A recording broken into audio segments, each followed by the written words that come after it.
मैं doctor Jairam Bairwa, department of sociology, Babu Shobharam government arts college Alwar में BA part second समाजशास्त्र प्रथम सोशल रिसर्च मेथड्स में सेकंड ईयर के सभी नियमित विद्यार्थियों का हार्दिक स्वागत और अभिनंदन करता हूं। प्यारे विद्यार्थियों, आज का टॉपिक विश्वविद्यालय के द्वारा निर्धारित सिलेबस के यूनिट फर्स्ट का पहला टॉपिक सामाजिक अनुसंधान, अर्थ और प्रकृति के बारे में चर्चा करेंगे। मनुष्य एक चिंतनशील प्राणी है, इसके बारे में आप सब जानते हैं। मनुष्य हमेशा सोचता है, विचारता है, अपने चारों ओर घटनाओं को घटते हुए देखता है, समझने का प्रयत्न करता है, विभिन्न प्रकार की घटनाओं के पीछे छिपे हुए कारणों को ढूंढ निकालने की कोशिश करता है। उसने सूर्य, चांद, तारे, आकाश, पृथ्वी, दिन रात, ऋतुओं, आंधी, तूफान, वर्षा, नदी, पर्वत आदि को जानने का प्रयास किया। वह प्रारंभ में इन सब को ईश्वर की सृष्टि मानकर उसे ही इन सभी का कारण मानने लगा। धीरे धीरे प्रकृति के संबंध में उसका ज्ञान बढ़ता गया और वह प्रश्नों का उत्तर ढूंढता गया। रात और दिन क्यों होते हैं, मौसम क्यों बदलता है, वर्षा क्यों होती है, अनेक प्रश्नों के उत्तर मानव ने ढूंढे। जैसे जैसे प्रकृति के संबंध में उसके ज्ञान में वृद्धि होती गई, वैसे वैसे प्रकृति पर उसका नियंत्रण बढ़ता चला गया। मनुष्य ने अपनी जिज्ञासु प्रकृति के कारण ही बहुत कुछ जान पाया है कि उनके अनेक आविष्कारों कर सका है और भौगोलिक दूरी अपनी जिज्ञासु प्रकृति के कारण बहुत कम कर दी है। मनुष्य की चांद पर पहुंच प्रकृति पर उसकी बढ़ते हुए नियंत्रण का ही परिणाम है। इससे स्पष्ट होता है कि मनुष्य एक जिज्ञासु प्राणी है। वह निरंतर तथ्यों का पता लगाने की दशा में निरंतर आगे बढ़ता रहता है। पिछले अनेक प्राकृतिक घटनाओं को और फिर सामाजिक घटनाओं को समझने का प्रयास किया। आज मानव हमारे समाज में घटनाएं क्यों घटित होती हैं, इनके क्या कारण है, उन सब को ढूंढने का प्रयास भी मानव करने लगा है। जिस प्रकार जब सामाजिक क्षेत्र में प्रश्नों के उत्तर खोजने का क्रमबद्ध एवं व्यवस्थित प्रयास किया जाता है, तो उसे ही सामाजिक अनुसंधान, शोध, गवेषणा या अन्वेषण या खोज का नाम दिया जाता है। अर्थात जब अनुसंधानकर्ता सामाजिक प्रघटनाएं क्यों घटित होती हैं, इसके पीछे क्या कारण है, क्या परिणाम है, इसकी जब जांच पड़ताल करता है, तो यही हमारा सामाजिक अनुसंधान है। सबसे पहले हम शोध के बारे में चर्चा करेंगे कि अनुसंधान क्या है। अनुसंधान का तात्पर्य कि किसी भी चीज़ को बार बार खोजने से है। इसमें दो भौतिक तत्वों की प्रधानता पाई जाती है। प्रथम, अवलोकन द्वारा घटना को उद्देश्यपूर्ण ढंग से देखना अथवा उपलब्ध तथ्यों के आधार पर घटना को समझना। नंबर दो, उन तथ्यों के अर्थ को जानकर घटना के पीछे छिपे कारणों को समझना। ये दोनों तत्वों को ध्यान में रखकर जो ज्ञान संचित किया जाता है, उसे विश्वसनीयता एवं प्रामाणिक माना जाता है। इस प्रकार के ज्ञान को संचित करने की संपूर्ण प्रक्रिया को ही अनुसंधान के नाम से पुकारते हैं। जैसे वेबस्टर शब्दकोश के अनुसार तथ्यों एवं सिद्धांतों या किसी भी घटना को ज्ञात करने हेतु सावधानीपूर्वक एवं विवेचनात्मक खोज या निष्ठापूर्वक किए गए अन्वेषण को अनुसंधान या शोध कहते हैं।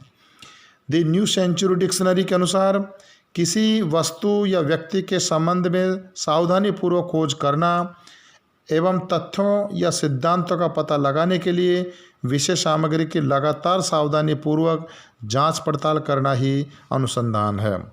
इससे यह स्पष्ट होता है कि अनुसंधान घटनाओं के बारे में ज्ञान प्राप्त करने और घटनाओं के मूल तक पहुंचने एवं कार्यकारण संबंधों का पता लगाने का एक व्यवस्थित वैज्ञानिक तरीका है।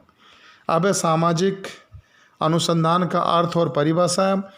जब कोई भी अनुसंधान सामाजिक जीवन, सामाजिक घटनाओं अथवा सामाजिक जटिलताओं से संबंधित होता है तब उसे सामाजिक अनुसंधान कहते हैं। इसमें इन सबके संबंध में यथार्थ ज्ञान प्राप्त किया जाता है।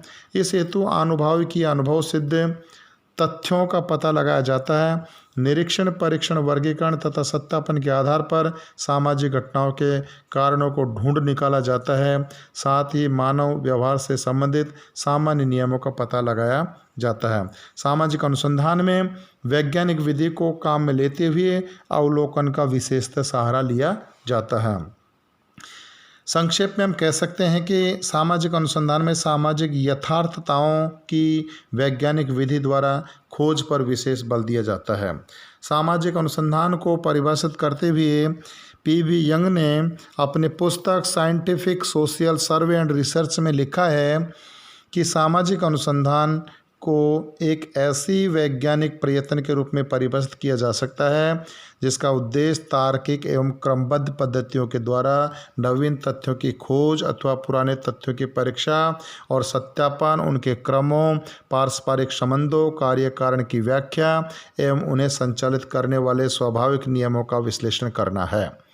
C.A. मोजर ने अपनी पुस्तक सर्वे मेथड्स इन सोशल इन्वेस्टिगेशन में लिखा है कि सामाजिक घटनाओं एवं समस्याओं के संबंध में नवीन ज्ञान प्राप्त करने के लिए की गई व्यवस्थित खोज ही सामाजिक अनुसंधान है। इसके बाद C.M. फिशर ने अपनी पुस्तक फेयरचाइल्ड्स डिक्शनरी ऑफ सोशियोलॉजी में लिखा है कि सामाजिक अनुसंधान सामाजिक परिस्थिति में सुनिश्चित कार्य प्रणालियों का प्रयोग है। इसका उद्देश्य किसी समस्या को हल करना या किसी प्राकल्पना का परीक्षण करना या अन्य नवीन घटनाओं की खोज, प्रघटनाओं के बीच नवीन संबंधों का पता लगाना है।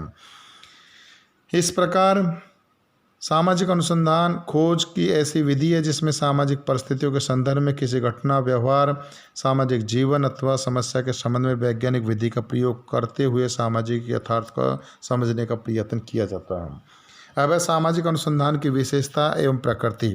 सामाजिक अनुसंधान की विशेषता इस प्रकार हैं। नंबर 1, वैज्ञानिक विधियों द्वारा सूक्ष्म अध्ययन।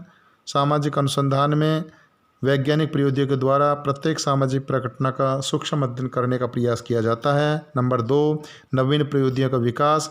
सामाजिक अनुसंधान में अनेक नवीन प्रविधियों का प्रयोग किया जाता है, उनका विकास किया जाता है। 3, नवीन ज्ञान का सृजन। नंबर 4, कार्यकारण संबंधों की खोज। नंबर 5, सिद्धांतों का पुनर्परीक्षा। नेक्स्ट है प्राकल्पना की जांच, नए सिद्धांतों का निर्माण, सैद्धांतिक और व्यावहारिक समस्याओं का हल। इसकी प्रकृति इस प्रकार से हैं जो कुछ विशेषताओं के आधार पर सामाजिक अनुसंधान की प्रकृति को अच्छे से समझा जा सकता है। तो प्यारे विद्यार्थियों, इसकी प्रकृति के बारे में नंबर 1 है, हम प्रकृति को समझाने से पूर्व एक चीज़ मैं बताना चाहूँगा कि जब हम किसी भी विषय की प्रकृति के बारे में पढ़ें, समझें, तो ये मान लेना चाहिए कि प्रकृति मीन्स वो विषय कैसा है, उसकी नेचर कैसी है, उसके वो विज्ञान है या नहीं है, उसके बारे में प्रकृति उसको बताती है। नंबर 1, सामाजिक शोध या अनुसंधान की प्रकृति वैज्ञानिक है। अब सामाजिक अनुसंधान की प्रकृति को वैज्ञानिक माना है क्योंकि प्रत्येक सामाजिक प्रघटना के पीछे छिपे हुए कारणों को ढूंढ निकालना, वैज्ञानिकता, प्रामाणिकता, विश्वसनीयता के आधार पर अध्ययन करना, निरीक्षण, परीक्षण और वर्गीकरण करना, ये सब वैज्ञानिक पद्धति की विशेषताओं के अंतर्गत आती है, इसलिए उसकी प्रकृति वैज्ञानिक है। नंबर 2 कि सामाजिक अनुसंधान की प्रकृति में वैज्ञानिकता इसलिए है चूँकि उसमें निरीक्षण, परीक्षण और तथ्यों के संकलन, वर्गीकरण तथा सामान्यीकरण हेतु व्यवस्थित विधि को अपनाया जाता है जिसे वैज्ञानिक पद्धति कहते हैं। नंबर 3, सामाजिक तथ्यों या घटनाओं के बीच पाए जाने वाले संबंधों को ढूंढ निकालने पर जोर देता है। 4, सामाजिक जीवन एवं घटनाओं पर नियंत्रण पाने का प्रयास सामाजिक अनुसंधान की पद्धति में किया जाता है। 5, इसमें केवल मानव से संबंधित सामाजिक घटनाओं का ही अध्ययन किया जाता है। नंबर 6, इसका अध्ययन क्षेत्र काफ़ी व्यापक है।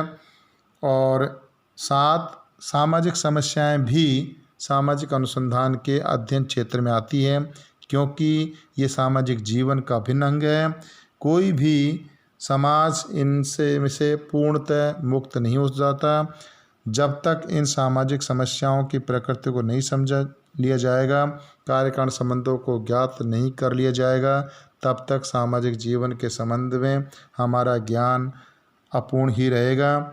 इसलिए प्यारे विद्यार्थियों, जब हम सामाजिक अनुसंधान की प्रकृति के बारे में चर्चा करते हैं तो निश्चित रूप से ये कहा जाता है कि सामाजिक अनुसंधान या शोध अपने आप में उसकी प्रकृति अपने आप में एक वैज्ञानिक है, क्योंकि सामाजिक घटनाओं जो भी समाज में घटित होती हैं उन सब का अध्ययन वैज्ञानिक पद्धतियों के द्वारा प्रामाणिकता के आधार पर, विश्वसनीयता के आधार पर किया जाता है। इसलिए हम सामाजिक अनुसंधान के प्रकृति को वैज्ञानिक कहा जाता है। Thank you.